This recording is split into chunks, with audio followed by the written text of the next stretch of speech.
Oh, God, my back hurts. Just get it. Why is your back hurt from carrying the podcast or what?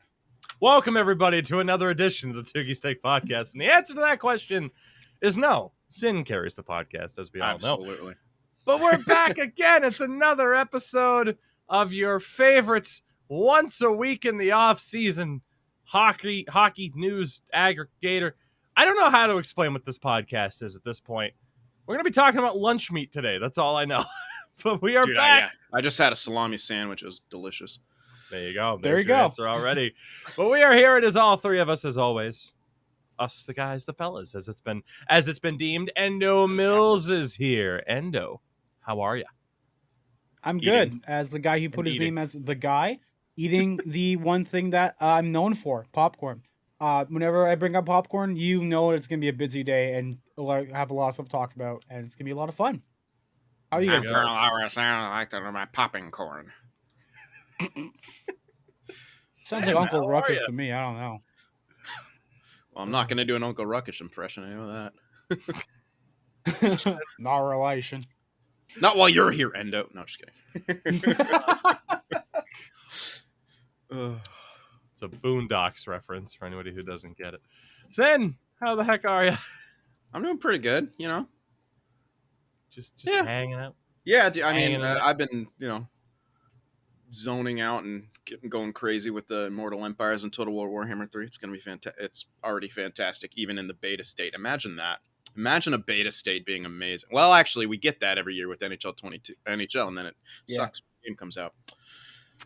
Well, we'll be talking about NHL 23 in a little bit, probably at the end of the show. It might be the most interesting talking point that we have, although we do have a couple of interesting ones here today. But before we get to that, we got some other talking points. We got our viewer questions, and we have, as always, this fine word from our lovely friends at Manscaped, who would like to remind you to really take care of yourself, essentially. Take care of yourself. And you can do so by using the code Tougie at checkout for 20% off your order and free worldwide shipping. That is at manscaped.com. Get the best tools for the job. Yeah. We'll keep it simple this week, right? Like we don't need to make any crazy claims or mention the circular deodorant or anything like that. I mean, they've been with us. They've been with us for over a year now. They were here before you guys were on the show. I mean, they've been with us for a long time, and we thank them for it. Again, code Tougie at checkout, 20% off, free shipping, manscaped.com. Gentlemen, let's get to some viewer questions here. Again, the link to the Discord is in the description on YouTube or wherever you are listening to this podcast. And you can have your opportunity at sending us some interesting questions. And there's a couple of them. We'll start off with Fire Don Sweeney, who asks, this everyone's favorite lunch meat. Well, Sin, you already answered, so you want to take the lead on this one? Well, I mean, here's salami the number one? Is it? He just said lunch meat. Didn't specify sandwich meat. So if it's favorite lunch meat in general, yes, salami is the one because it could be charcuterie, it could be a snack, it could be in a sandwich. You could fucking fry it, and that's delicious, by the way. What? Correct. All of this is correct. You're answering for me at this point. Yeah. But if it's in a sandwich, for me, it's got to be turkey. There's just nothing slaps like a turkey sandwich, man. Yeah. I don't know. It depends. For me, it depends on the quality of the turkey, though. I have become a cold cut snob in a sense that, like, no disrespect, I don't think you'll ever see this podcast sponsored by Hillshire Farms. You know, like I can't do the cheap cold cuts anymore. I splurge a little. I go to the deli and spend a couple dollars extra because you get what you pay for in that regard. But yeah, salami is the number one. Endo Mills, popcorn aficionado. What's your favorite lunch meat? Favorite lunch meat is Genoa. My Italian family members are gonna hate me, but I don't talk to them anyway, so they won't really hear this podcast. But just Genoa, just the spicy salami Italian, just beautiful, absolutely unbiased because of my heritage, which is amazing. I've had very, very mild Genoa. Yeah, Mr. Italian, you got to pronounce it correctly. Yeah, Genoa. Fucking look at me. Am I really that Italian? Probably not. Not really. No, why? Why would you say that? It's because you don't talk. Why would I say that? Right? Yeah, don't talk with my hands. I talk with my heart, my feelings, and my half concussed brain. Hockey's a drug and it's bad for you. Only half concussed, huh? Only half. The other half still struggling, still fighting. Be strong for more, Clarence. Minor concussion, back to 100% in 3 days. Yeah. Yeah. NHL 22 injury system. Oh, boy. You've come down with the... What's the one where it repeats the word broken or injured? Oh, I don't know. My favorite one is you have been injured with injured stomach. I was like, what? Yes, that's the one. What the fuck is injured stomach? Yeah. Like, also, define injured stomach. Is that your way of skirting around not being able to use the word diarrhea? Like, did you get speared? So it's more I don't know. abdominal? Like, I was like, would you eat food poisoning? Right. Like, what is injured stomach? It's far, far too vague. I have no idea. I don't want to find out because you're injured with injured. Like, no. Yeah. Not only is it an injured stomach, it's a double injured stomach. So there must be two afflictions going. Oh God, NHL, man, NHL. What a game. What a game. From Piney, who we missed last week. Here we go. Let's prepare for this one. Each of the hosts are out separately when, one by one, the devil appears before you and challenges you for your soul. He allows you to pick any game, board, or video, and if you win, you get to keep your soul. What game will you choose?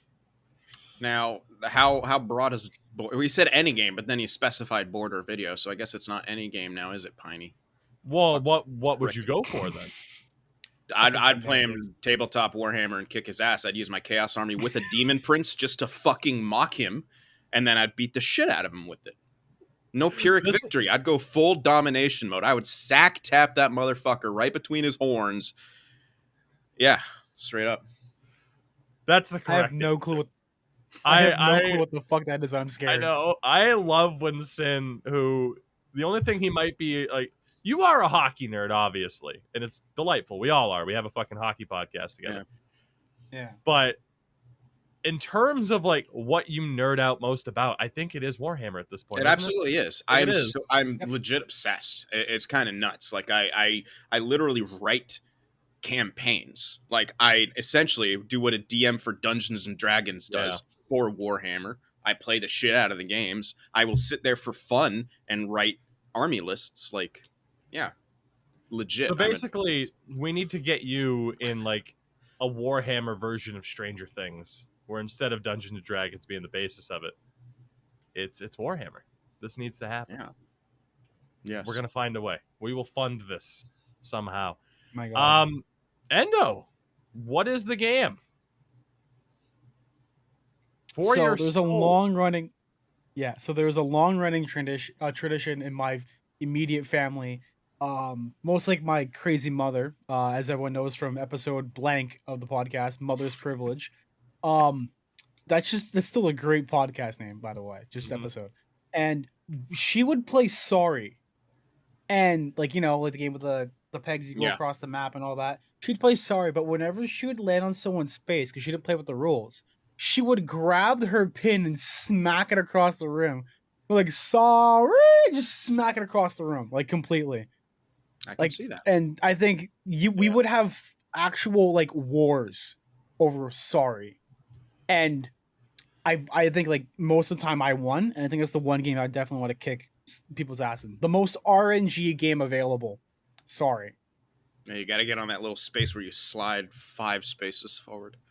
Oh yeah. And that was the only time when you could knock someone off, by the way, was if they were on that slide thing and you got to slide through them, you'd knock them off, I think. I don't know. I can't remember.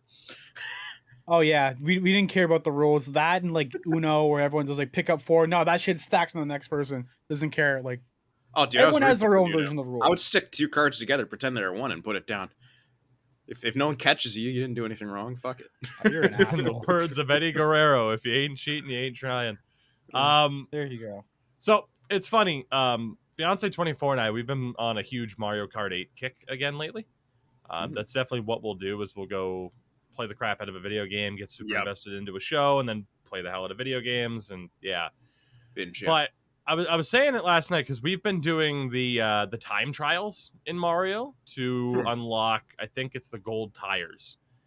And we've gotten a hell of a lot better at the game in just like the past 3 days alone, because what we do is watch the number one person in the world and look at their techniques and stuff like that, and just naturally making us better. Like, obviously we can't replicate it, but it's just the idea of if you can get close to that, you're still going to be significantly better. Yeah. But I am the first one to admit, in terms of video games, I'm like the jack of all trades, but the master of none. I'm good at sports games. I'm good at shooters. I'm good at pretty much everything, but I'm not great at anything. So I don't know. Like I've sat here and it's like, okay, think of every game I've ever played ever, and try to think. Very, very difficult question. I wanted to go with NHL 2K10 for the memes. I think I got one for you. I'm intrigued. You what do you think? You seem like the one motherfucker when you play Monopoly with your family, the one who's just fucking going around taking everyone's property. True capitalist Tougie. You know, one thing that did come to mind, because it's any game, and I think I got it. I was originally going to just be like, fuck it, game of luck. Let's roulette this bad boy.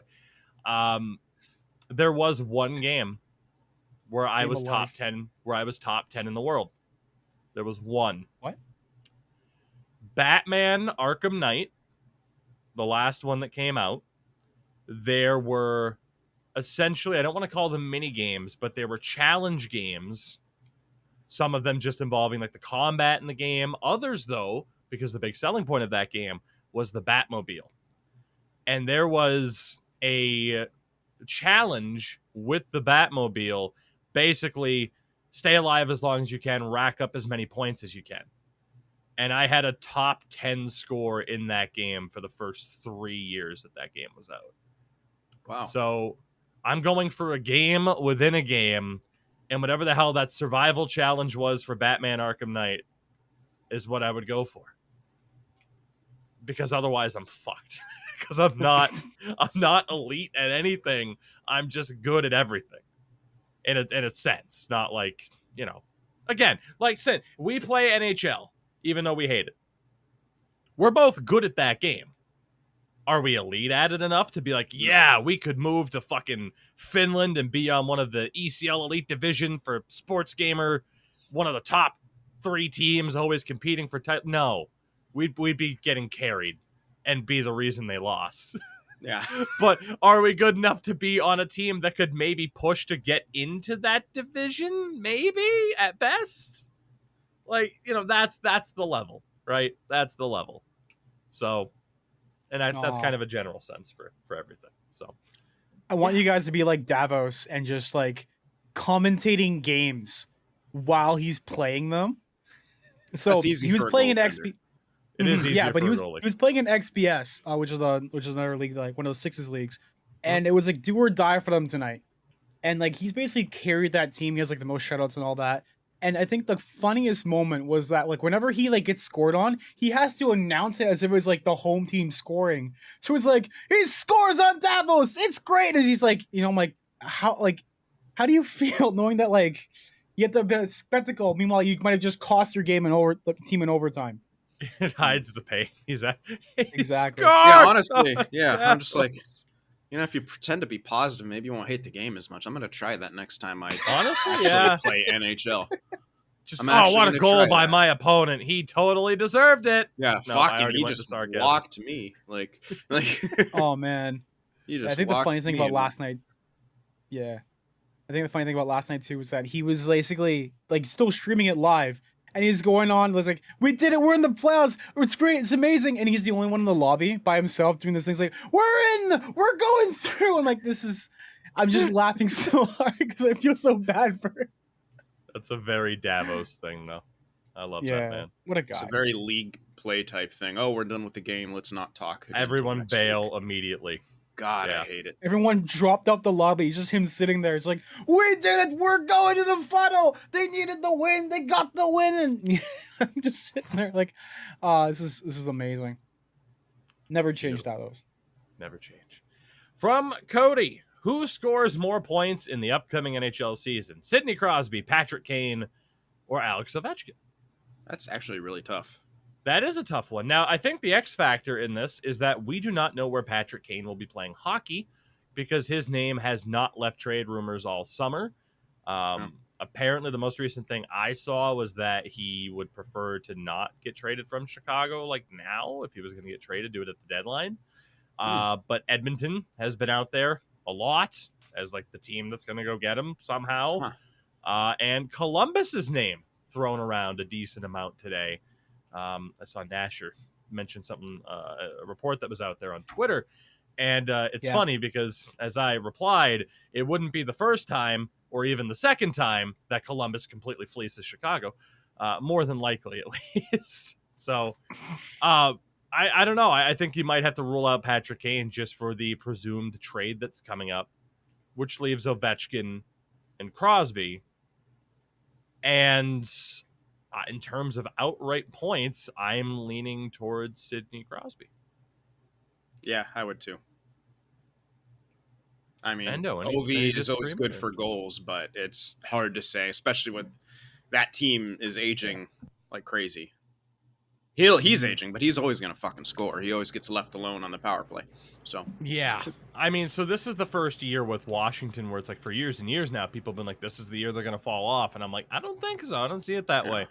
I think this is the first year that I'm like, I can buy it. Like, I know they brought in Kemper in goal, which is still really weird, but I don't know. Well, I can't wait until another month or two from now. I think it's a month where we actually get to do kind of the the preseason guesswork essentially in the breakdowns for each division. That's going to be a lot of fun because the league has drastically changed.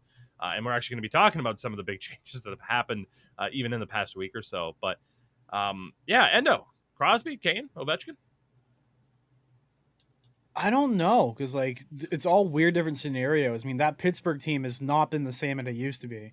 Like we said, the Caps are just kind of like they're kind of falling off plus ratio. And then Patrick Kane, you don't know where the hell he's gonna land, but with him, wherever he goes, he's gonna be a top player. No matter what, that's just him. He's just gonna be dominant probably till the day he retires. I feel like he's got a long shelf life left in him still. So I'm gonna keep it safe. I'm gonna go with Sidney Crosby because he can just be the playmaker on that team and still rack up points, even if that team doesn't really go that far. And our final question, I can't disagree with what Endo just said, comes from Scroopy Noopers, of course. Question for the podcast: of the remaining free agents, who would you like to see sign to which teams? Now, gentlemen, finally, of course, it happened a few hours after last week's show. Nazem Kadri is off the market. Paul Stastny's off the market. We'll talk about both those moves in a little bit. Meaning that the most notable free agents left, if we're not including RFAs, of course, in terms of points last year, Evan Rodriguez, who had 43, Sonny Milano, Sam Gagner, top defenseman in terms of points, Anton Strawman. I mean, it's slim pickings at this point. It really is. I mean, at best, I think Sin might be able to say, Sam Steele, just to see if the former first-round pick has anything left in the tank, and he could be nice for the Sharks, that type of thing. I'll say Zdeno Chara back to Boston. Joe Thornton back to Boston if he doesn't retire. PK Subban back to Montreal because they need all the help they can get. One last ride. Yeah, like at this point, that's where I'm at. Let's see these players who... It sucks for PK Subban, but with the, it's clear, like, from a physical standpoint is, and the footwork, the speed, it's just not quite what it used to be. And it is very evident last year. How many times did we talk about him having to slew foot someone to keep up? Yeah, it's pretty much where I'm at. And I imagine you two would agree as well, which is why I kind of took the lead on this one. It's just, there aren't many big names out there anymore. It's those type of guys where it's like, well, sign them. And, if your team needs that type of extra depth. But both of our teams are in a position where there's not a ton of cap space anymore either. So let's just see old people go back to their old teams. It's kind of where I'm at with that. Yeah. I'm like, there's all the big ones got claimed, like you said. It's just so sorry, but except for Jumbo goes back to the Sharks. I'd be okay with that. Yeah, honestly, I'd be fine with Jumbo being in the Sharks lineup for the night that Marleau sees his jersey go to the rafters, that'd be pretty nice. That would be pretty nice. I don't think the Sharks are doing it, though. It's a whole new direction thing. Yeah, no, they have Luke Kunin. They're fine.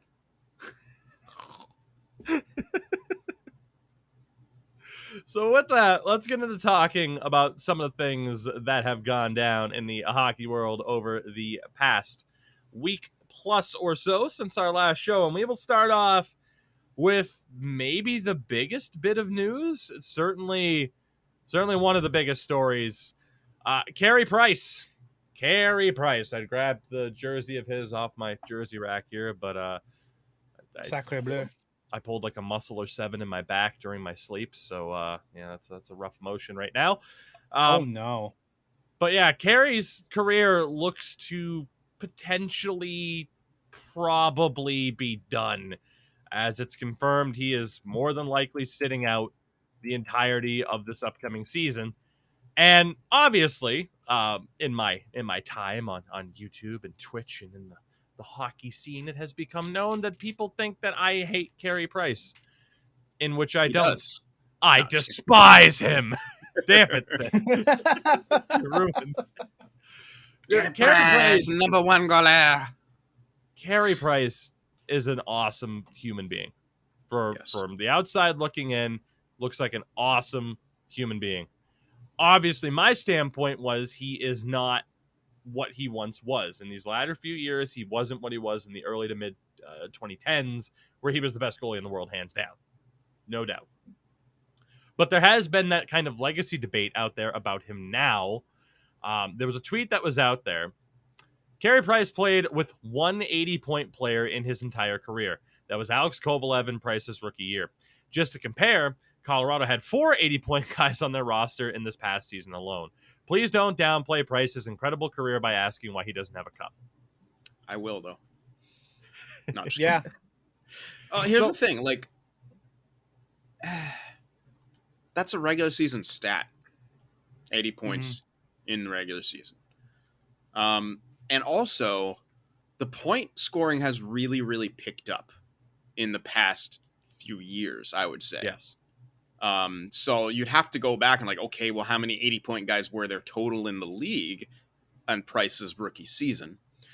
I don't know. I was going to say, I can look up, I think it was the 07, 08. Look that, if you look that up, I'll season. continue with this point that I'm making here. I think we need to stop putting cups as part of people's legacies, especially individuals. Carey Price is a goaltender. Do they have large impacts on the playoffs? Yes, but we've also seen teams make it far in spite of their goaltenders. We've seen teams make it far because of the goaltenders. I don't know. I just don't think cups should be part of legacy debates. I really don't. And this is not just coming from someone who got to watch Marleau and Jumbo and is sad face that they don't have a cup. But even if they had a cup, like you're telling me that that Jumbo is still outside of the top 100 because Taves has 3 cups. Like, that's legit the reason that he got put in that crap. Like the Duncan Keith, it was because of cups. That needs to not be part of any legacy debate because it's a team award. And hockey is the largest team-oriented game, I think, of the 4 major sports. Yeah. I would argue. Because, again, we talk about this all the time. Basketball, when a 48-minute game, people are playing 40, 45 minutes in the playoffs. Hockey, 20 minutes most. 20, 25 if you're a forward. At most in a playoff game. So basketball, obviously, in terms of it being team oriented, I put at the bottom. Yeah. Because we've seen, out of the big 4, which obviously, again, we'll consider basketball, baseball, hockey, and football. Basketball is such a star driven league. It's what have the Warriors done? It's Steph, Clay, and their merry men. Yeah. Not saying those merry men are subpar players, but you can certainly get the job done.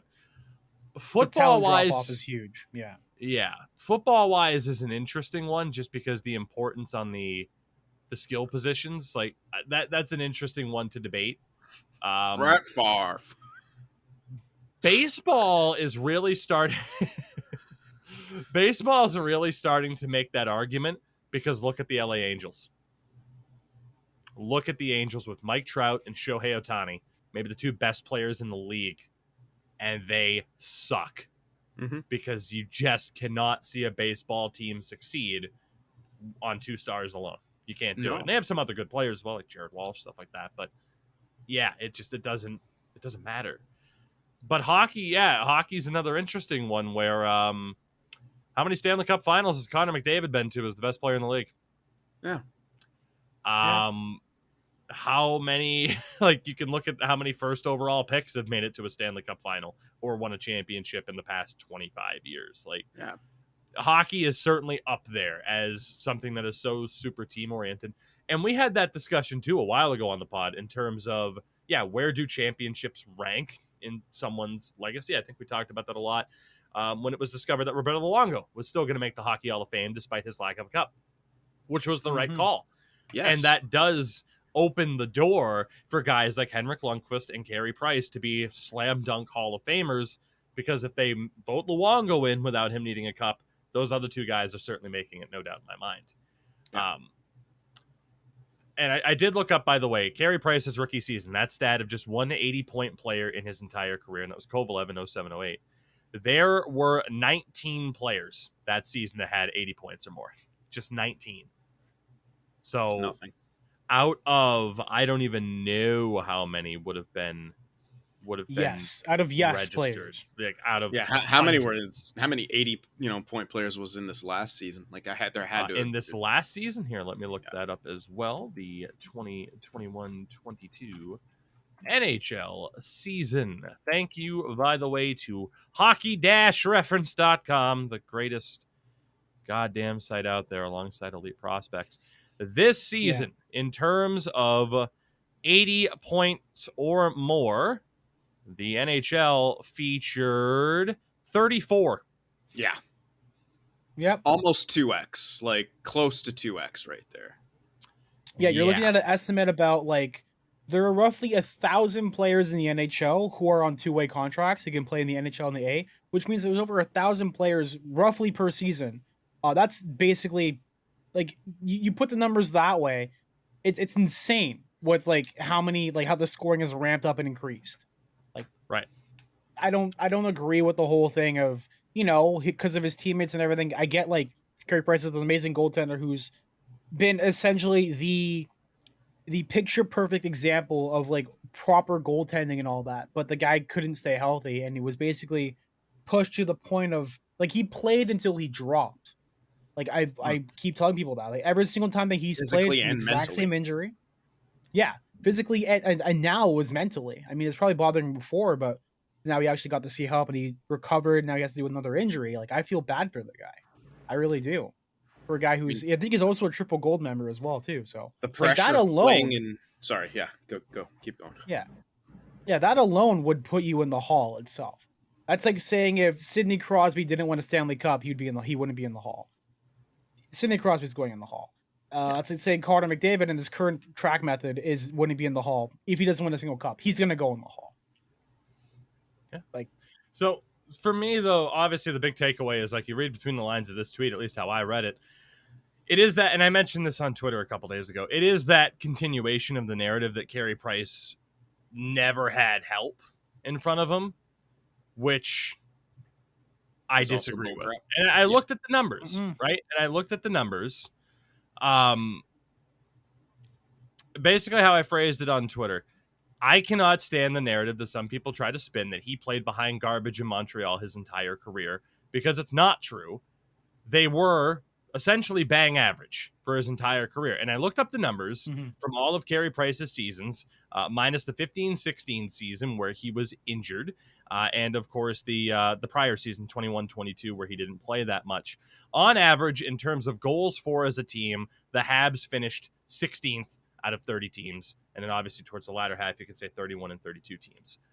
Middle of the road in terms of offense. Never great, certainly, which factors into how good he was, but never this dog shit, consistently abysmal team like people like to say the Sabres, the Coyotes, the Islanders before Tavares. They were never that shit. They were never elite. Well, that's not true. They were top 5 twice in his tenure. And then, yeah, they were mostly in the teens or the low 20s. Like, I get it. Like, they weren't elite in front of him, but they weren't garbage. And I don't like that narrative of having to say that he was David overcoming Goliath in terms of the fucking fight he had to put in to overcome the worst dog shit team in front of him for 20 years. Like, that's not what he played in front of. And I think that downplays Carey Price's career more because you're essentially trying to make it into, you're lying. You are lying. Yeah. You can just say he never had to lead offense in front of him. Like, yeah. I agree. People who are saying, well, he didn't have a cup. I don't give a fuck that he didn't have a cup. I'm glad he didn't have a cup because he played for the Habs and I'm a Bruins fan. But at the same side of things, for me, Carey Price is a Hockey Hall of Famer. I do not hold that against him. I just hate that narrative of trying to make what is already a fantastic career into this mythical status when it's not necessary. There's so much of that going around right now in hockey, and I don't know what is happening to where we have to try to romanticize every little thing. Like, again, the generational tag being thrown around constantly. This constant, like you said, having to try to mythicize someone's career, even though, and again, one of these points coming up is going to be kind of similar to that in that, what the hell is this team doing this for? Like, yeah. Well, yeah, we'll get to that in a bit. Yeah. So that was just my thing. And, you know, it's funny because I looked up the numbers, too, of the two guys who I think are probably the most comparable to Carey. You could have argued Roberto Luongo. But I also looked at Jonathan Quick with the Kings and Henrik Lundqvist with the New York Rangers. And there are 11 seasons in which these two teams, or those three teams, Montreal, New York, and LA, are all comparable. 11 seasons in which those goalies played a fairly even amount of games. In those 11 seasons, the Rangers averaged 15th for goals for in a season. The Habs averaged 18th, and the Kings averaged 22nd. Yes, the Kings were such a defensive team at that time. Yeah. And are we boosting Jonathan Quick to that mythical status? No, like most people just call it what it is. Like, they had an incredible run in a couple of years that he was fucking amazing in the playoffs. But I think there's a reason as to why people don't literally try to fucking flying glove save to the defense of Jonathan Quick like they do with Carey Price. It probably is because of the cups, but it's like, you could just call Jonathan Quick what he is. Like, he was an amazing playoff goalie for those two cup runs and pretty solid. Had some damn good years, but obviously the last few haven't been great. Like, I don't know. Like I said, it's just, Sin, you kind of mentioned it. Like I said, or like you said, like romanticizing people to the point that it's not necessary. Yeah. Like, you can just call a career what it is. So, in conclusion, Carey Price is going to be a Hockey Hall of Famer, as he should be. Can we please calm down and stop acting like he was playing in front of an ECHL team for his entire career, though? Yeah. That's all I ask. Both statements can be true. He is a Hockey Hall of Famer, and he did not play behind literal school children during his NHL career. Okay? Yeah. God, it just reminds me of that South Park episode where they had like the Avs that's versus what the people Red Wings, act like. and all the kids went out there and they just got the shit beat out of them, like literally. Yeah, that's what people act like it was. It's insanity. But again, and in general too, obviously, like, you don't like to see anyone's career end off of injury, and that's obviously the sad part of this story. Is just like, one of the greatest goaltenders of his era and of all time. When you talk about him at his peak, his career's done, and that sucks. Other retirement news as well, just because this one was a little bit shocking. Kyle Turris, after 776 games, announced his retirement. He's already taken a management position, I think, in the BCHL, if I'm not mistaken. This was kind of out of nowhere. Kyle Turris just turned 33 earlier this month. Oh, boy. Like, third overall pick of the Coyotes in 2007. And it wasn't all that long ago. I mean, I guess it was a while ago now. once upon a time in Ottawa, 60-point guy. And then he goes to Nashville in first season, 42 and 65. That's not that bad. And then just like in the past 2 years, especially past 2 to 3 years, like the contract he was on, it fell off fast. I feel like those really 2 seasons that you mentioned too were a bit of resurgences too. Like there was a couple years where he didn't do so hot, at least to my recollection. And then he had those like resurgences in Ottawa and Nashville. And it was like, oh, wait a second. Yeah, because with the Coyotes, he didn't do that great. His first full season, 08-09, 20 points in 63 games. Next year, 25 and 65. And then he started off the 11-12 season with no points in 6 games. And then he was traded. So, wow. Yeah, I was just very surprised by this. I was very surprised by it. I don't know if injuries were factored in or whatnot, but he might or is actually, I don't think he's the first round pick from 07 to retire, but it is kind of weird that we're getting to that point at this stage. But just really surprising just to see kind of how fast that fell off. I'm trying to look up the Turris trade that happened with Ottawa just to see kind of how that has aged. And so far, not having much luck tracking that down. But yeah, just in general, really, really shocking news. Thought I found it. Come on, GM Trade Tracker or NHLTradeTracker.com. Another great site, another great tool. I cannot find this trade to save my life. And by the end of it, it won't even be that exciting of a trade. So I should just stop. Somebody stop me. I have to know. Too late. I have to know. Kyle Turris was traded for David Rundblad and a 2012 second rounder. Oof. Ooh. I got to watch David Rundblad play for the Portland Pirates quite a bit. But, God, who was that second rounder? All the questions. Oh, my God. We really going that far? I need to know. It's like a trade tree, but live. It basically is. God damn it.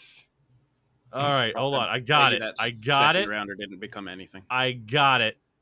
It was goaltender Anthony Stolarz because the pick was later dealt anyway to Philadelphia. So, not the most memorable trade in the world. We'll move on. Kyle Turris, solid career. Kind of surprising it's over already. Someone's career who is not over. How do you like that segue? Paul Stastny, 36 years old, I believe, maybe even 37. Still a very fucking good hockey player. Signs a 1-year deal in Carolina, 1 year at 1.5 with a full no movement clause because, God damn it, of course, Carolina would get a player like this. I hate it. I absolutely hate it. Like, this is... Carolina's had a damn good offseason, man. Dude, they've cleaned up. I know it sucks about Pacioretty, but can you imagine if Pacioretty wasn't missing time with surgery? Like, you factor in Pacioretty. I mean, obviously, Svechnikov, Aho. Like, their top 6 right now is those two with Jarvis, Teravainen, Kotkaniemi, Necas. Their third line, Stastny, Stahl, and Jesper Fast, which is pretty damn good still. And then, defensively, you add Brent Burns. Endo, we're in for a couple of headaches here with the Eastern Conference, especially if one of us ends up on the Metro side of the bracket. That's if the Bruins make the playoffs. I'm sure the Leafs will, but just damn it, I hate it. Carolina's continuing to be a thorn in the side for the Bruins, although the Bruins played the same role for Carolina not all that long ago, so I guess it evens out. The Canes also announced they're switching full-time to that black alternate jersey. The Storm flag jersey will now be their full-time home because for whatever reason their owner doesn't like the red one. I don't know why. Sin, you were shaking your head. Not a fan of that jersey? Oh, no, I just remember when the Sharks switched to the black jerseys in the playoffs and they just sucked with it. I was just kind of having some PTSD from that. Yeah, I was going to say, yeah. You should never throw a bong, kid. Ever. And speaking of jerseys, too, did you guys look into the Reverse Retro leak? That's all I know. Yeah, so the Sharks, basically, the majority of the NHL Reverse Retro jerseys have leaked, at least the basic design of them, off of t-shirts that were accidentally posted to NHL.com. There is nothing for the Leafs, so nothing to talk about there. What a surprise. It'll be white or blue. Yeah.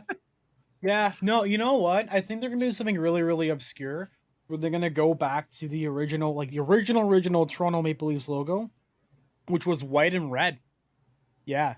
That'd be pretty nice, actually. The font on it was red instead of white or instead of blue. Mm. It looked pretty decent, like, honestly. All right. But this is pretty much confirmed because the t-shirt design for the Canucks perfectly matches up with the leaked jersey that's out there, which is gorgeous, by the way. I absolutely love it. Indeed, the Sharks are going to go with some form of nod to the California Golden Seals. We don't know to the full extent. Yeah, because the shirt was just white with the fucking... Yeah. Which lends credence to the rumor that they might do white skates with the jersey when they're on. Oh my god! You know what? Yeah, that was the eccentric owner. If anyone remembers, like the story behind that, just the most eccentric owner on the planet was way more concerned about cosmetics than anything. Legend has it he later joined EA to work in the Vancouver Austin. Oh my god! Get fucking dunked on. Get fucking dunked on. That's a good one. All right, yeah.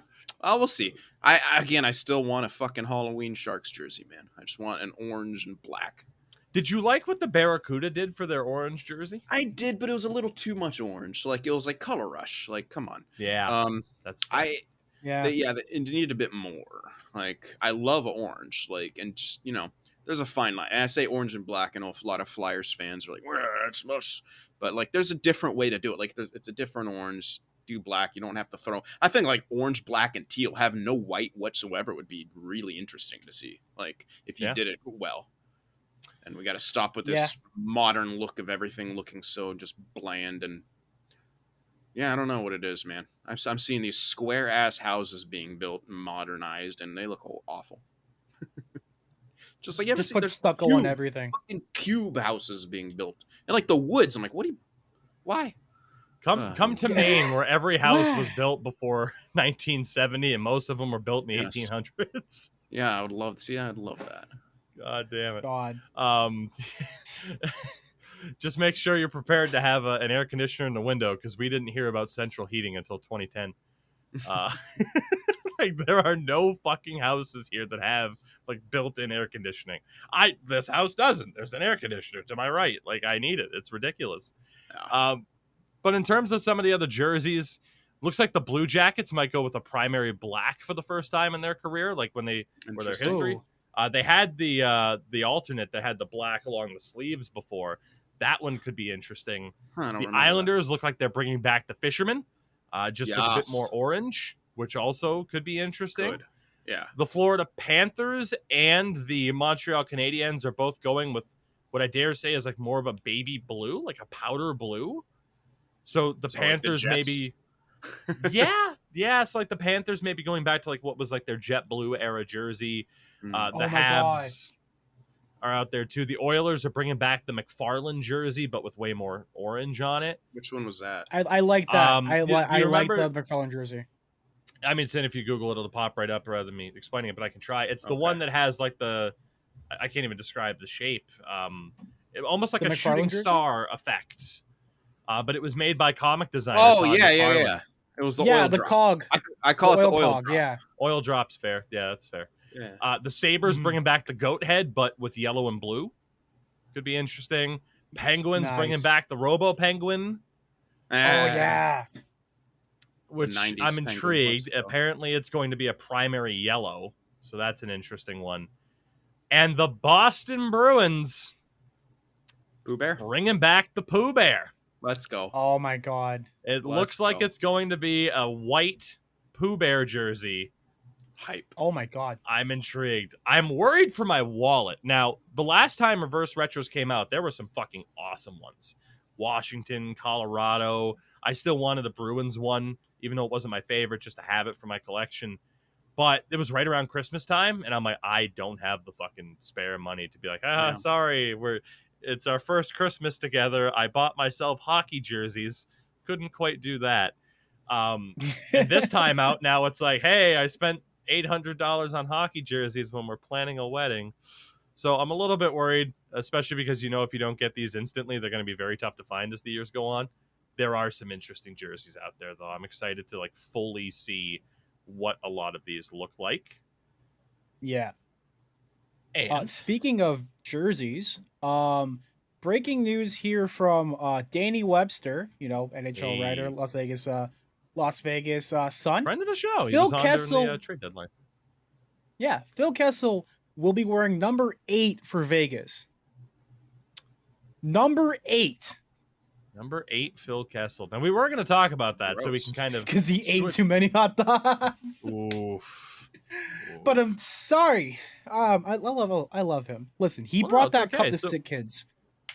Yeah, that he did. So we can talk about that. I mean, again, Phil Kessel, that was going to be one of the things we talked about. Signing with the Vegas Golden Knights 1 year at $1.5 million. Vegas, as we know, has cap space at this point. Of course, they took on Shea Weber's contract. That'll be $7.8 million of LTIR.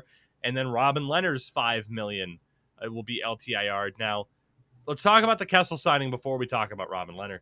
I like this deal for Vegas quite a bit to get someone like Phil Kessel in there. He already had a quote, apparently. I don't know if it was taken out of context about it's good to be in a place that wants to win. So Arizona gets shit on. But, Phil Kessel, will probably slot into their third line right wing spot because you have Mark Stone and probably Riley Smith ahead of him. But that's a good extra injection of offense for them. Yeah, especially if they have another injury. Yeah, and if the power play, he'll be a power play specialist for them. Oh yeah. Do you know how many goals Phil Kessel had last year? 24. 25. 8. Oh. Well, see, I just didn't give a shit about Arizona, clearly. Oh, my God. I didn't even realize. It's Kessel. He's getting at least 20. I don't care where he's playing, but no. I didn't realize it was that bad. He played a full 82-game season, had 8 goals, 44 assists. Oh, so, well, yeah. So fucking Voracek. Exactly. He's turning into Jake Voracek. God damn it. But so for the Knights, that's a good signing. But the bad news is in regards to Robin Lehner. Man had 50 points and he only got signed to 1.5 mil. Fuck off, Vegas. Yeah, that was the pretty surprising news, I would say, more than anything, is that no one else kind of gave him more money to sign elsewhere. Yeah, 2 mil, I'd do it. Yeah, right? So what's their cap hit at right now?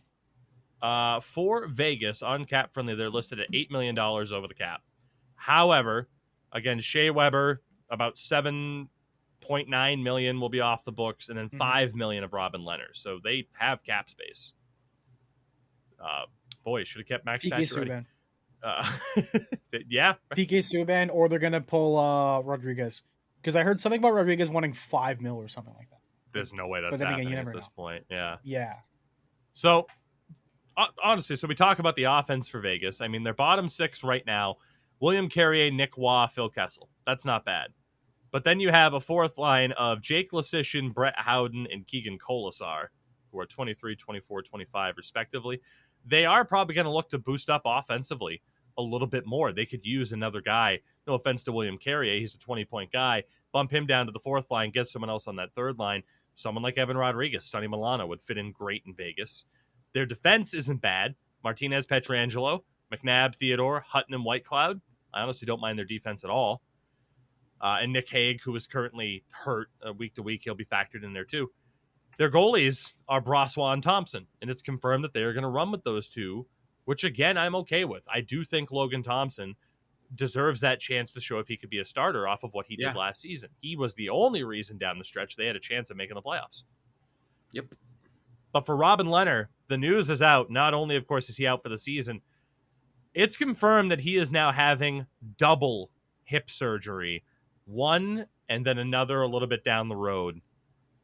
It's bad enough to try to come back from one hip surgery. Wasn't that Bishop trying to come back from Ben hip surgery? Bishop, Yeah. Rask. Granted, those guys are a little bit older than Robin Lehner, but at the same time, Yeah, it was. I believe it was hip injuries for both, hip surgeries for both, that pretty much took both of those guys out a little bit earlier than it would have otherwise. Still breaks my heart to know Tuukka Rask is retired. It fucking kills me. I am rooting for Robin Lehner. There is a very good chance we're never going to see Robin Lehner on the ice again. And if he does, it could be 2, 3, 4 games, and then he's like, fuck. Like Tuukka Rask did, you know? I think there is a longevity for Robin Lehner. He has a weird style of play. It's very more stand up and not really the traditional butterfly that people use nowadays. I think he's kind of like the last of the bunch over there. He kind of does a lot of stand up saves, very little down. So it could work out for him in the long run. Obviously, I'm not a fucking professional goaltender, trainer, coach, or anything. I'd love to be a coach, but the way that he plays his game, there is a possibility that he could be fine after the surgery. I mean, he is kind of like a big guy too, so it could also put some strain on his hip as well. But I guess time will only tell. Like we have examples again with Bishop and Rask, and maybe even like Carey Price with his like groin and hip and stuff like that, where you're not the same guy when you come back. And I think Tuukka Rask could probably play, but I think like not the same level. And I know a lot of guys who, when they come back, they don't want to drop down to the minor leagues. They're basically kind of saying, like, you want to be that big money, that big contract, that big thing. They don't play down. It's kind of like I'm not sure it's like a morality thing or like a legacy kind of thing. But they want to play that high level, that or bust. Yeah. So again, best wishes to Robin Lehner. Vegas, we'll see. Obviously, we'll talk about them once we get into the season previews. Yep. Quick note about the PHF, the Premier Hockey Federation, of course, the top women's league in the world right now. They announced that ESPN will continue to be their exclusive home in the U.S. for the next 2 seasons, live streaming on ESPN+. So on one hand, good news. On the other, I think we're all still just kind of like, what's the next step? Like we've talked about that a ton. Like any good news for the women's game is great news, but there's still obviously so many doubts about whether or not the PHF is that long-term kind of home and, will result in the growth that we all hope to see for the women's game. So, but there is more positive news in terms of the women's game that we'll talk about at the end of the show. Before that, Sin alluded towards this, although no, Endo, we'll go ahead. The PHF, what do you got? Yeah. Like, I feel bad when we kind of talk about the PHF and how it's not really being successful. I mean, I've mentioned before that I have a close friend of mine who plays for the Toronto Six. And I feel like it feels kind of weird where I'm kind of like, this league is making some really, really bad decisions. And they're kind of like mixed up because they've had their commissioner change like 2 times in the past, like 3 years or 4 years. Yeah. And I get like during the pandemic, it was kind of rough with them having the bubble and they got shut down and all that stuff and all that mess up and everything. But if you couldn't manage something like that or to keep people isolated, I don't know what we're going to do when things are back open again. When, you have 2 teams coming in, the expansion team happening in Montreal. Like there are steps to go through. And we've always said that, the biggest step for them to do was to collaborate with the PWHPA, the Professional Women's Hockey Association of Players, and work together. And because they haven't done that, we talked about how the NHL was like, work together. We're not going to work with 2 separate groups. Work together, like work with each other, because the PWHPA people are the same ones who ran the CWHO, the Canadian Women's Hockey League, and were the first North American franchise to expand over to Eurasia or China with the I can't remember the name of the team, the Kunlun Red Star, who then they ended up leaving them and going with ZHL, which is a Russian hockey league over there for women, yada yada yada. I'm just concerned that like not only is my friend going to be out of a job, but with the way certain things are, they're expanding too much instead of looking to cooperate with other people. It's great that they have sponsorships and have this deal with ESPN, but I want to see more stuff in terms of reaching out to other leagues and seeing like in North America and seeing what you can do, or if you can expand. Like women are getting paid more, which is great, but I want to see them do stuff as well as have the draft or maybe fund a development league or have a minor league system as well, so that way people are still making money even in the minor systems, and of just basically going, oh, you don't make the team out of college or university, you're a shit out of luck. until we have one league with all the best women hockey players in the world, it's always going to feel like we're not where we want to be. So that's where the PHF kind of stands right now. Sin, you alluded towards this earlier. The Winnipeg Jets announced that they are going to be retiring both Teemu Selanne and Teppo Nummänen's numbers on November 17th. But technically, they're not the same Winnipeg Jets that both of those players played for. The Winnipeg Jets are technically the Arizona Coyotes, and the current Jets are technically the Atlanta Thrashers. Yeah. How do we feel about this? It's stupid. First of all, Selanne didn't even spend that much fucking time in Winnipeg. He's a duck. When you think of Teemu Selanne, you think of a duck. I think of the Avalanche. All Korea, Teemu Selanne, retire their numbers, Colorado. Do it. Yeah, like the 2004 season where they had the fucking Metallica documentary. Let's do this. Did you guys? I think I mentioned that on the show before. By the way, did you guys know there was I think it was an HBO production that followed the Colorado Avalanche the year that Selanne and Korea went there, and James Hetfield did the voiceover work for it. It's bizarre. God. It's bizarre. It's on YouTube still. Last I knew. I mean, James Hetfield loves hockey. He's a Sharks fan. I mean, he's from the Bay Area. I've seen him at Sharks games and shit. I met him. Pretty cool dude. There you go.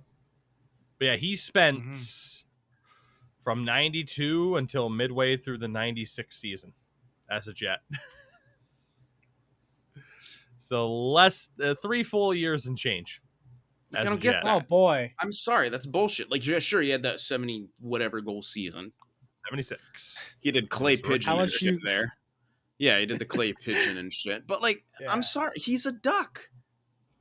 Yeah. Why? And again, they're not even the same franchise. Technically, as we said, that's not as big of a deal. But the biggest thing to me is I don't understand. And they're both. I'm like, Teppo Numminen. I can't really remember how much time he was a Jet. But also, what are they trying to do with the Finns? What are they trying to entice some Finns for? Is it the plane tickets cheaper if you send them both over at the same time? Probably, because Winnipeg, their airport. That'll be sucks. our next trip to Finland, buddy. We'll be right next to one another in the cargo hold. Teppo Numminen was a Jet from 1988 until 1996. So he was a Jet, That's a bit more. And within that organization, from 88 all the way until 2003. So even when they moved, he stayed with that team. But wouldn't that make more sense for the Coyotes to retire his number? Yeah, right. I don't fucking get it. This just has PR written all over it. I don't understand. It doesn't make any sense. Especially on Selanne. If I was the Ducks, I'd be fucking suing the Winnipeg Jets right now. I don't know if you can, but I'm doing it anyway. It's the United States. You can sue over anything. Yeah. I mean, granted, it's a Canadian team involved, but I mean, hey, Selanne is a Duck. Have the Ducks. Doesn't matter. Canada versus U.S. Who wins? Canada isn't real. I agree. Canada it's is fake. just, Yeah. It's U.S. like light. Australia. U.S. light. Yeah. Telephone wires are just a big scam. Birds aren't real. Yeah. I told you guys about that, right? It was a someone took a picture of a van in a parking lot, and on the side of it said, telephone wires aren't actually that. They're charging cables for the birds, who aren't actually birds. They're surveillance tools. Nice. The birds and cameras. Yeah, baby. I love it. It's like Disneyland. Everything's fucking fake, man. That was one of my family's running jokes. The happiest place on earth. Our running joke whenever we're at Disneyland, if there was a live bird that flew over and sat down, someone were like, "Wow, doesn't that just look so real? Look at that." God, how does Disney do it? They're animatronics. No, they just got a really, really small fetus to work there and just kind of work the bird flying through. Well, that's what they do. What in the fucking the small. That's what all the abortions are for, to put them in birds. Stop the steal. All right. So speaking of Canada, the Calgary Flames Speaking of steel. Speaking of second steel, America, Calgary, Alberta. Speaking of steel, the Montreal Canadiens. Good God. Oh my God. So the Flames obviously did some things and some stuff since our last show. Let's talk about the trade first. They dealt Sean Monahan and a first-round pick to Montreal for future considerations. Obviously, for Calgary, you get rid of Sean Monahan, his $6 million cap hit. I think it's the last year of his deal. Injuries aplenty as of late. You pay the first-round pick to do it. It's a bit pricey, but that opens up the opportunity to do what you did in terms of the signing. For the Habs, slam dunk. You have the cap space, essentially. Fuck, you could put him on LTIR if you had to. You get a first-round pick that had a longer list of conditions than any other trade ever. It's like the cartoon where a character's just reading off of a fucking list and the paper just keeps unscrolling. Yep. And just keeps going. Like, holy shit. Literally the definition of I'm not reading all of that. I'm sorry that happened to you, or congratulations. Yeah. It's just fucking absurd. So, good trade for Montreal to get involved. For Calgary, that freed up their cap space to sign Nazem Kadri for 7 years at $7 million, a team that once upon a time he rejected a trade to, and Endo, he ends up there now. How does it feel to know that your favorite player plays for the Calgary Flames? Pretty fucking sweet. They got pretty nice jerseys, honestly. And you're going to be able to watch them on TV more, as opposed to U.S. coverage. Exactly. Sportsnet. Yeah, I don't even use Sportsnet. I have my ways of watching it. I won't say how, but either way I can watch it. But it's glad to know that if I go to a bar, I can basically pull it up and be like, "Hey, yo, let's watch the Flames play." Honestly, it's good. It's good to see. For asking for the Flames coverage. Oh, come on. At least here the team actually do something past the second round, so you know. Hey, ba-da-ba-ba-da-ba. Low-hanging fruit. Is you made the joke this time, not one of us. Speaking of low-hanging fruit, Manscaped. I don't have a good no. Hey, that's Clean actually your good. balls. That's actually good. Code Tougie. I'm choking on popcorn. For Calgary, obviously they lose Johnny Gaudreau to Columbus. They trade Matthew Tkachuk, but in return they have Huberdeau, they have Mackenzie Weegar, they have Nazem Kadri. Now Harman Dayal, and I'm sorry if I'm botching that on Twitter, mentioned this. Kadri's 31, Markstrom 32, Huberdeau 29, Backlund 33, Tanev 32. Basically, they've recovered very, very well, which a few weeks ago I'm like, this team's fucked. And that wasn't a controversial statement. They essentially do have like a 2 to 3 year window, maybe a little bit longer, to really do some damage before they run into a little bit of trouble. And I agree with that take. And in the meantime, they could spend that time updating their locker room so people on Twitter don't freak the fuck out that they have a fucking basic-ass locker room in an old-ass arena. But I'm very intrigued to see how we think Calgary compares to other teams in their division, because they went, once we get into those season previews, because they went from a team that was completely boned to now being in a pretty decent spot and theoretically right back in the playoffs. I mean, again, I don't recall a team looking as screwed as they were, recovering as well as they have, and in as such a short amount of time. Yeah. Sorry. Yes. I mean, okay. I was choking on water. We said this. We said this plenty about fucking Calgary. They've recovered extremely well. They've chosen to go win now mode. Why the hell not? Whatever. Yeah. Give it a shot. You can still deal some of those pieces by the time your window's up, as long as you accept it. Then there was the World Juniors, which shout out to Hockey Canada, by the way, apparently being shady towards smaller leagues and officials they aren't involved with. That fucking organization can't go a week without some sort of controversy. But yeah, Canada winning the World Juniors. Last episode I said it won't be exciting until the Big Four are in the Final Four, and I instantly jinxed the U.S., who lost to Czechia. That was great. But Canada went on to win gold over Finland 3-2 in overtime after an unbelievable goal line save by Mason McTavish. Jesus Christ, I still can't get over that play. The fucking play to happen in the first place, may I add. But it's still amazing. Yeah. I'm leads not to going a to fault a young forward by being a bonehead defensively. There you go. Leads Kent Johnson to score the winning goal. McTavish was named player of the tournament, rightfully so. That is 2 years in a row. Now for Ducks prospects, it was I'm Zegras the year worried. before. What Ducks was are going to that? be so good. I'm just worried. The Ducks are going to be so fucking good. I'm going to have to hate them again.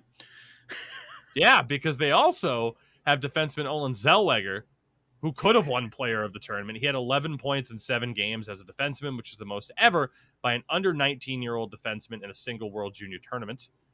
So, fucking hell. Yeah, the Ducks are going to be scary again. Zellweger was the second-round pick, by the way. So, I mean, Sid and I kind of mentioned, like, the World Juniors, whatever. We're not really into it. But Canada winning, just kind of business as usual for you guys. Like, how do you feel about it? I didn't give a damn about the games this year. I just didn't, because of everything that went on with Hockey Canada, and it felt weird to kind of watch it. I even commented about how the arenas were empty, and people were saying, "Oh, it's the summer. Who wants to be in a hockey rink during the summer?" Did you see Hlinka Gretzky? That shit had a lot more people there, because that's not really talked about as much as the World Juniors. That was publicized a lot, and talking about how things were going through, and they said that they'd mentioned on the broadcast about the allegations, how it's going to be like a dirty win, and not once did I hear anything on the broadcast or people talking about like, oh, how TSN brought up, what was going on and all this and all that. They kind of swept it under the rug because, bad press is always something you don't want to talk about, especially when it's the good old Canadian boys. Never do anything wrong whatsoever. I mean, it's great that that they won. I mean, that's cool. It does feel like a dirty win because of everything that's happened and gone on. Sponsors pulling out. Yeah, I feel like I can't talk about World Juniors without talking about the stuff that's happened in the past, especially because it was former World Junior members. Yep. Not the ones who are active on lists. Like, I don't think there really anything happening there, but just in general, like, it feels like anything involving World Juniors is tainted. At least until they rectify the situation and get rid of the people who they have to get rid of and clean house. Yeah, it's an absolute shame for the guys that did win the tournament this year, because it was a fucking phenomenal performance from them. But yeah, their accomplishment overshadowed by the actions of those that came before them. It's kind of how you sum up the World Juniors this year. But, mentioned McTavish winning player of the tournament, mentioned Zegras winning it the year before, and that brings us, of course, to talking more about Trevor Zegras and of course, the women's game as well, but I alluded towards Sarah Nurse. Zegras and Sarah Nurse named the dual cover athletes for NHL 23. It's revealed trailer dropping yesterday. Full kind of recap video on my main channel about that, and I don't know if you did anything for it. I don't give a fuck, dude. Fair enough. I should. I really should. And I should do this shit for the algorithm, but it's like, I'm really trying to get away from just being an NHL only channel. And and I just don't care. And if I do things that I don't have passion about, or at least enjoy doing, yeah. And I'm not trying to do that. Like, yeah, I'm trying to keep growing my channel, expand, but there's enough fucking trailer breakdowns, and like, you don't need me. Every time I've done a trailer breakdown, I've just shit on it. Like, I try to like make it funny in some way. Like a few years ago, like I was just pointing out weird stuff, like, oh, between his leg looks a triangle, it's a fucking Illuminati sign. Like, that was my trailer breakdown. Like, I can't do it serious, because that's not who I am, and if I'm not authentic to who I am, and at the same time. And my struggle with this was I did the trailer breakdown because obviously, like, again, with the EA affiliation still, I had access to the trailer early to have something prepared, which is nice. But, like I saw, like, No Sleeves, friend of the channel, he mentioned that, like, on TikTok, he had a video about crossplay being announced and that it was doing fucking gangbusters for him, which is awesome. Yeah. I can't do something like that because I'm not necessarily overly passionate about what the trailer put out there. I can't fake a hyper excitement level. So, Sin, along with what you were mentioning, I've been in that mindset now for the past couple days, especially, if not longer, where I also am not quite sure where NHL 23 is going to stand for me. Yeah. Despite the fact that, again, we're recording this on Friday the 26th. The stream last night on Twitch with Madden was the first time in a week and a half where I'm like, I'm kind of angry and frustrated at this game. But I'm having a lot of fun with Madden. I had a lot of fun with F1. Like, I'm having way more fun with other games. But in a sense, you do still feel that pressure of I built myself up on this game. I'm known for this game. But then it's that, kind of feeling of obligation versus am I going to burn myself out faster by playing something I'm not as invested in anymore? It's a hell of a balancing act. And I'm closer to that kind of ultimatum of like, where do I stand with my interest with EA NHL? Yeah. I don't think I'll be done with it. But at the same time, and as we talk about what was announced feature-wise and stuff like that, we'll talk about whether or not it does anything for us in terms of necessarily moving the needle. So again, first and foremost, cover-wise, again, we all have the same opinion.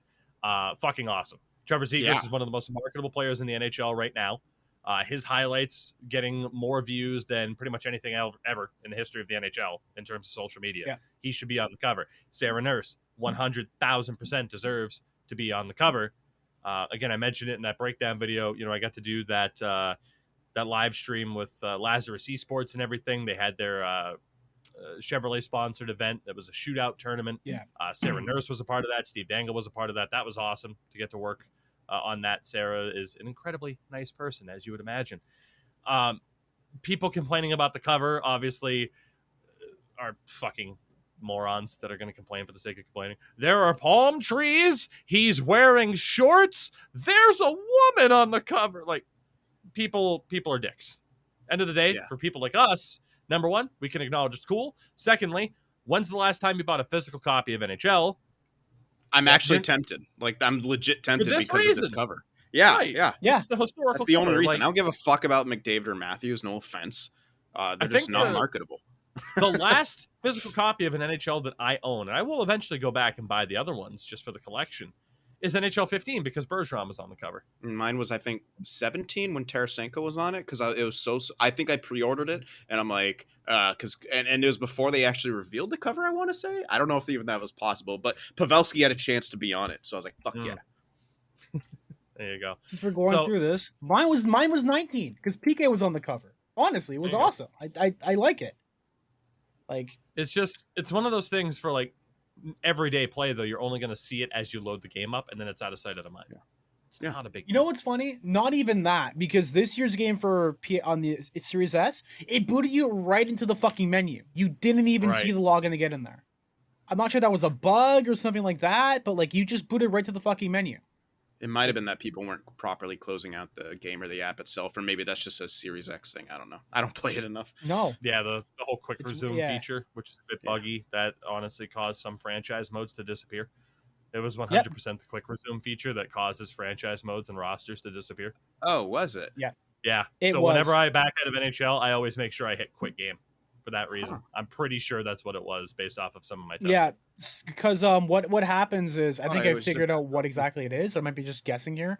Randomly, I would get an error saying that rosters are not found. Retry or exit, and it means that anytime you try to save anything whatsoever, you couldn't save. You'd have to go continue without saving, and then you'd relaunch back in, and there was like a 1 in like 50 chance that your rosters are all gone. Like I had several franchises that I was doing. I was going to record and put up content for YouTube, and they were gone. And I was like, well, at least it's just on Tougies rosters, no other changes. So at least there was that. Like, that never happened to me. Mine would just franchise mode files would just be deleted. And I'm pretty sure I'd always go Xbox button and then start and then close out the app.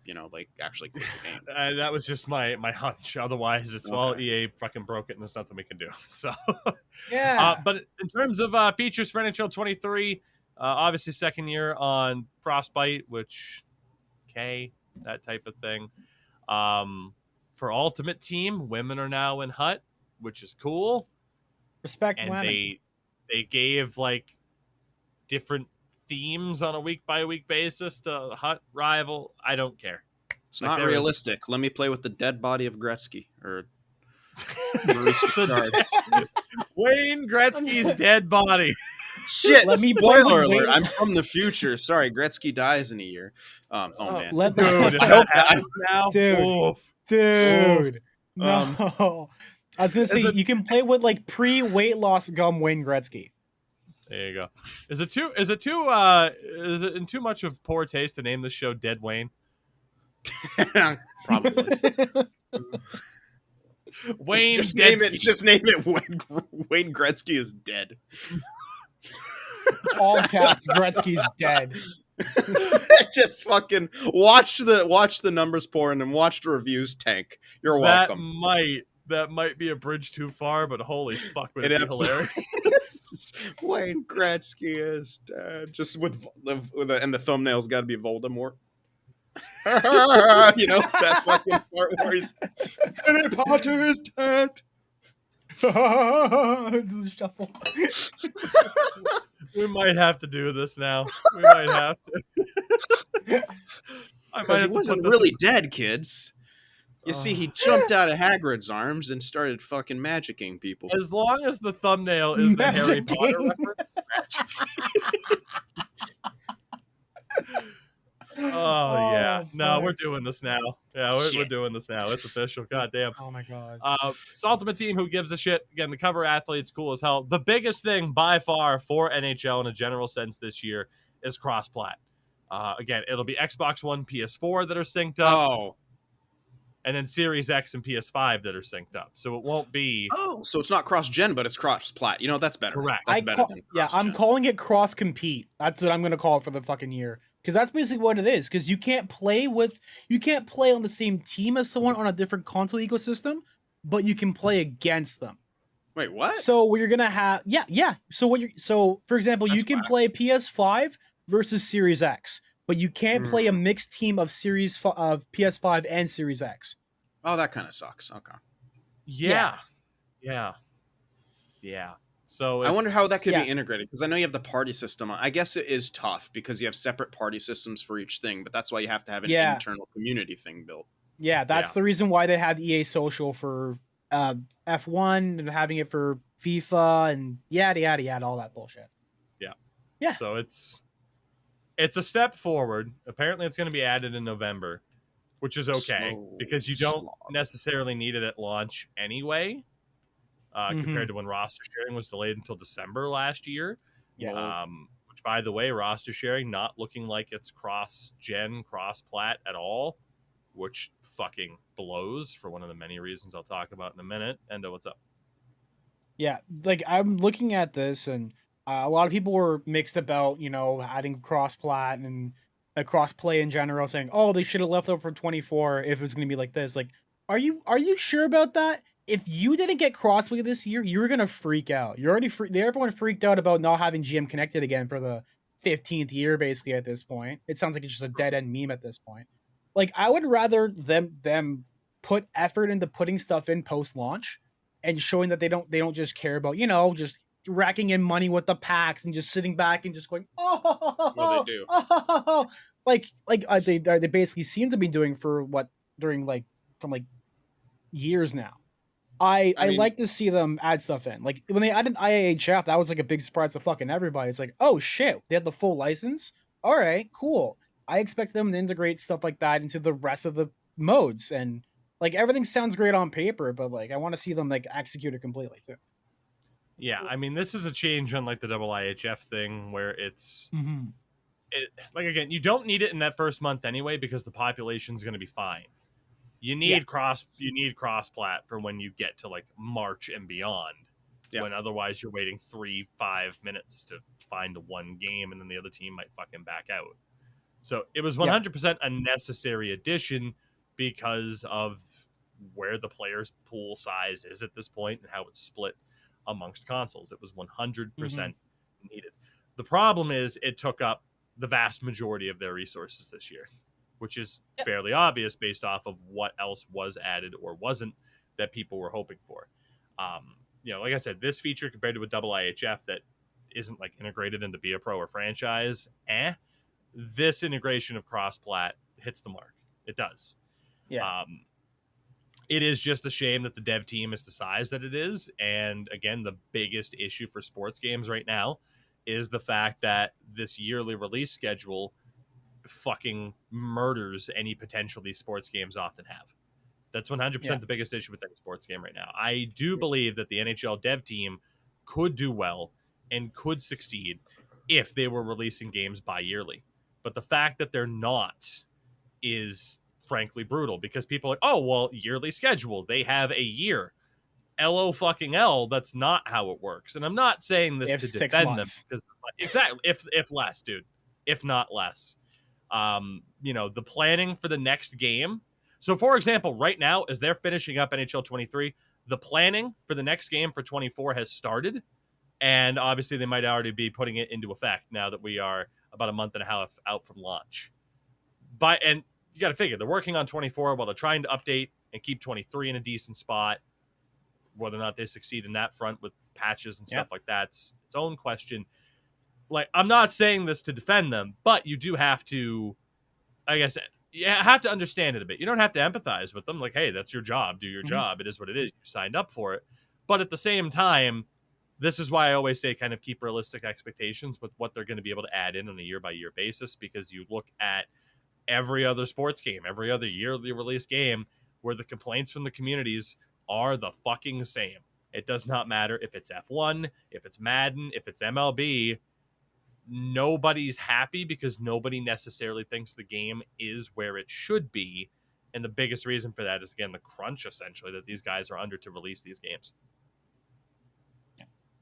And I don't know if I you want something to say before I go ahead, or? Yeah, go ahead. Okay. From what I heard something about how apparently the crossplay is being outsourced to a different studio. I'm not sure if you know anything about it, like, obviously, but like, they're saying it's outsourced to a different studio, which means it would relieve whatever, but then again, it's all speculation because we don't have any like concrete evidence. But apparently it's a studio in like Ukraine, and then you're like, oh, you think Ukraine? Oh, that's great. Then there's current world events happening, and yeah, like I'm really glad to see that there's extra stuff being put in too, but at the same time, like, annual releases are killing it. I'm pretty sure, like, in several meetings that they've had before, like, I remember there was something I think with Sports Gamer, then NHL Gamer, meeting with Clement Kwong, who does the work with the game, saying that, oh, there you go, perfect marketing right there, and saying that there are features that they want to put into GM connected, crossplay, stuff like that. It's on the wave wire. So I'm pretty sure, like, in their office somewhere, there's a literal list of like the big things that they want to get in. But it's like, can we put this into a year, or how far along can we get in right now before we have to take resources away to do another stuff? Like, I also think that people still think they're entitled in this community a lot. I don't know. Maybe that's just my sentiments on it.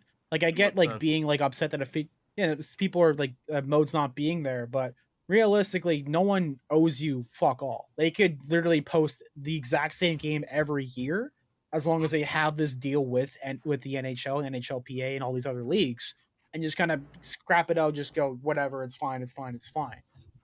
I just think that, yeah, like they're putting effort into it, whether or not, like, again, everything looks and sounds good on paper. You've had like a hands-on experience because you said like before you've had access to test some stuff out, but it's like we won't know until we get our hands on the tech test. But even that's an old build. We won't know until day one of the official release, like, if so the game is going to be good or not. Stop reacting.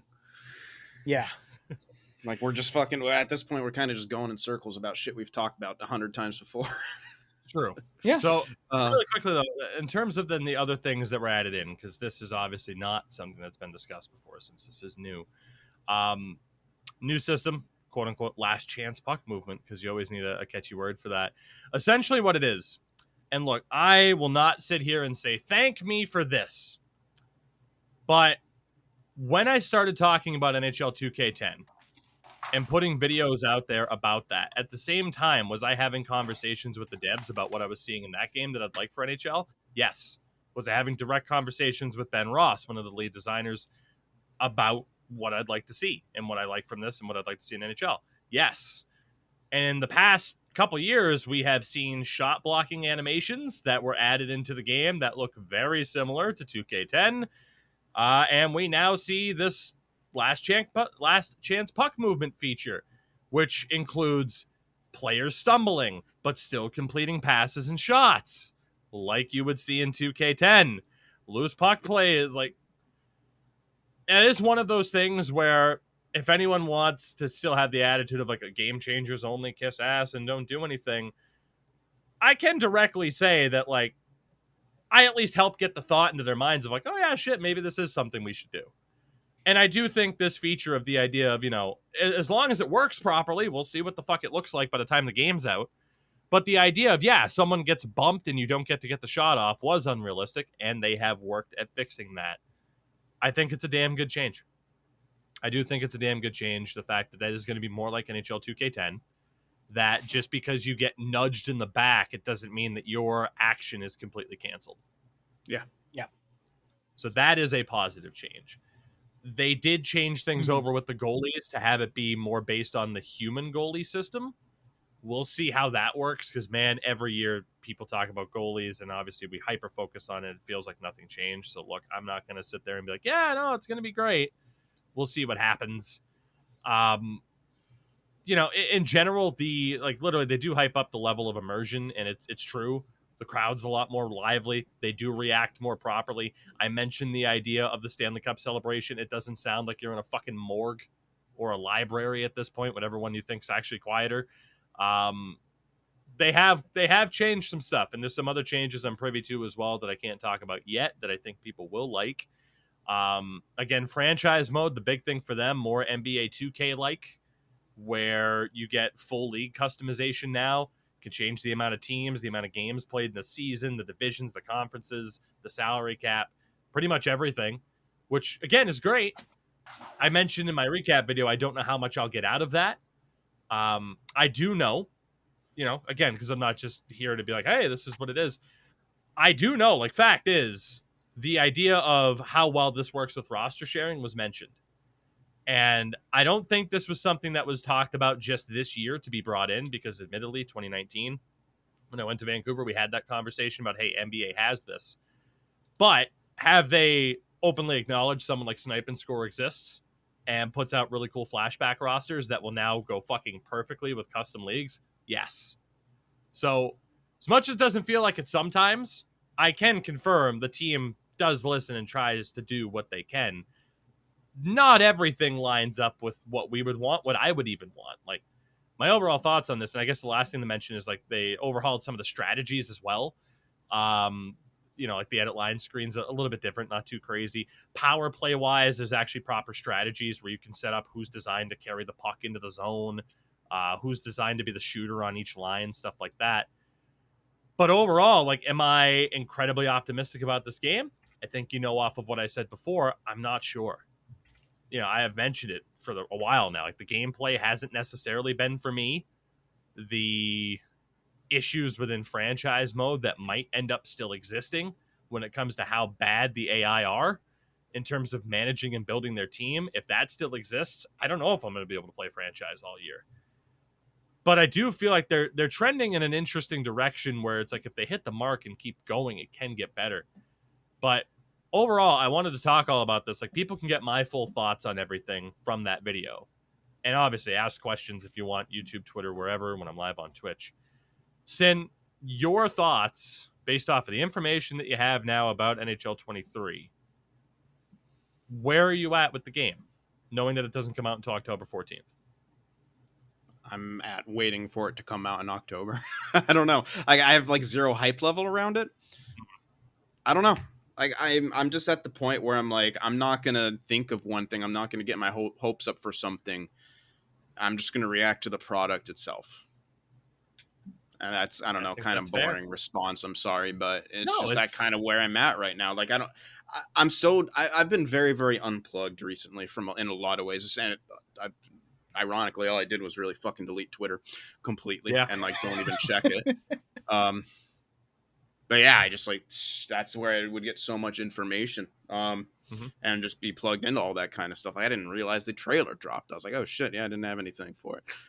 Whatever. Yeah, it's all these things are nice. Like, it's their job to try to market the game. It's their job to try to promote it. They're going to say all the good shit that's going to be in it.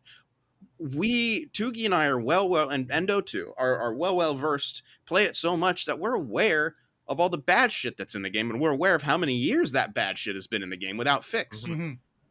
Yeah. Like, Be a Pro is still gonna have the simulation glitch where you fucking leave at the end of a PK and you come out 10 minutes later, a goal is scored as you're exiting, and as the sim kicks in, you may sit out for the rest of the period. That still exists.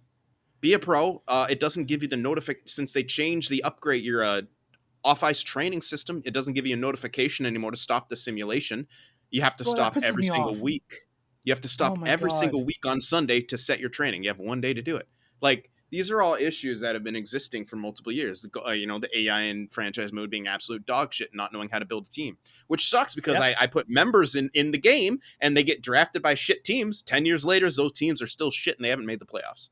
So it's like, it sucks because obviously you get a rebuilder, they'll turn it around eventually, right? Maybe not if you're unlucky, but yeah, it's just, yeah.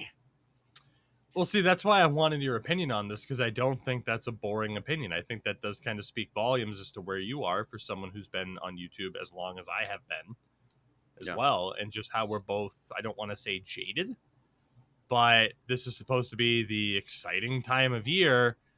And granted, while you're a little bit more unplugged from the scene than I am in terms of like the online discourse, we're both kind of at the same point where it's like the feeling of having to make the best of it, instead of just genuinely being able to be excited. That says a lot. I think that does says that does says a lot. Does say a lot. Endo, how are you feeling about NHL 23 right now after that initial trailer reveal? Okay, so as someone who's like, I'm kind of the new person of this bunch who's kind of trying to start a little bit of a career around NHL and sports games in general. Get out! I don't know how to feel. Just kidding. Fuck you. Let me do what I want. Run. Gatekeep. What is it? Wouldn't be the first time a white man told someone like Endo to get out of hockey. Oh, man, I was actually trying to be like a warning system, like oh yeah. Key get out, but yeah, save face now, not after. Before that, no, I'm joking. I don't care.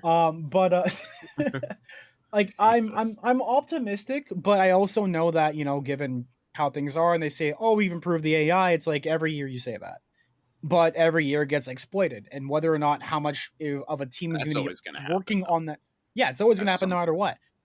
Yeah, that's one of the big issues too.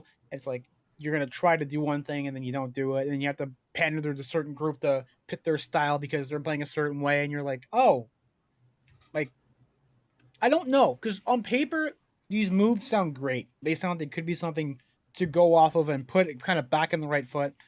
And so far the execution, I mean, you can't base the trailer because they've already openly told people before that, we record the trailers in rookie mode, so that way it's the easiest way to get cinematics, get the shots and stuff that we want, so it looks pretty. Because if you put that shit on Superstar for like the most quote unquote authentic EA experience, you're gonna take fucking hours to get the clips and stuff that you want.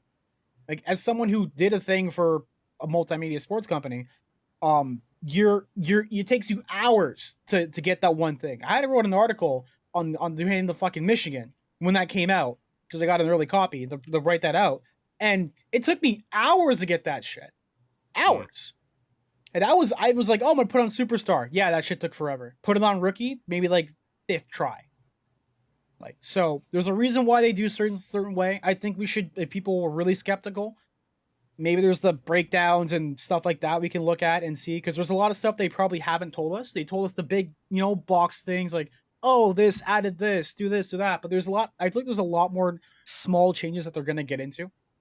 And there is more coming.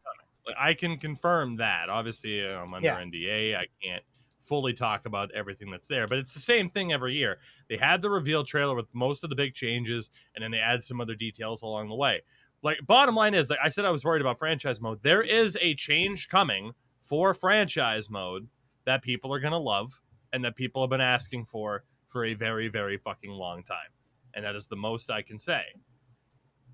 But again, they elected not to have that be one of the big changes ultimately to what happened. And we should be good to go there. I don't know if Sin had a tech issue, but Sin might not even be able to talk for the rest of the show. The webcam, I don't fucking know what's going on. Might just be completely frozen. So if you don't hear Sim for the rest of the show, it might have been a tech issue, and we apologize for that. You can follow him on YouTube at Sim for the Win Productions. He's the man. Don't follow him on Twitter. That's what you get for silencing minority. Damn. Because he's not there. Endo, did you have anything else to add about hockey? I do the hockey. Let's do that hockey. Honestly, like, yeah. That's it. Beautiful. That's it about hockey. So everybody, with that was our longest show for the first time in a while, but a lot did happen in the past week. Again, we are still on a weekly schedule until the start of the NHL season, or really close to it, God, when does the upcoming season start? October, middle like of September. 10. So we're close. We're only like 2-3 weeks out. Mind. The first preseason games are on September 24th.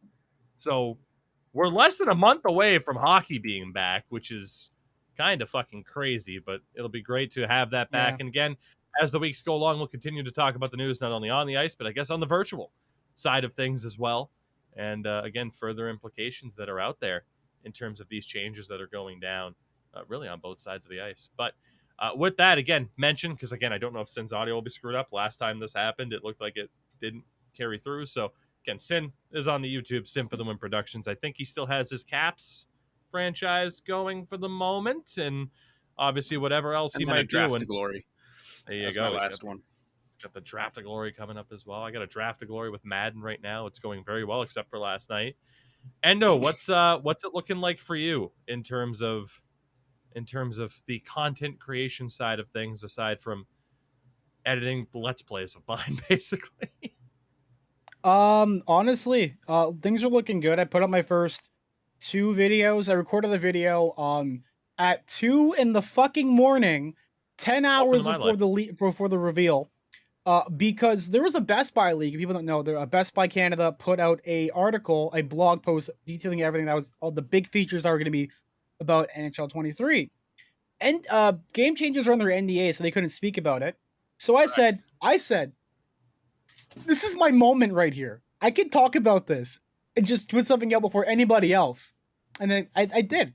I hated the fact that I did it at 2 a.m., but I think it did well for a guy who was never uploaded videos on YouTube before. Yeah, so you can find me. I stream on Twitch Monday, Tuesdays, Thursdays, and Fridays, typically 2 p.m., but I might go a little bit earlier. Twitch.tv/EndoMills, EndoMills on all social medias, and on my YouTube page. If I get the 100 subscribers, it's different there. I can get a custom URL, so help me out, please. Do me a favor. There you go. With that, everybody, we'll call it quits for this week. We will see you next week, maybe on a Wednesday, maybe on a Friday. Who knows? Before you know it, we'll be back to 2 weeks to talk about everything hockey-wise. For now, I love you. We love you. And we'll see you next week. Goodbye.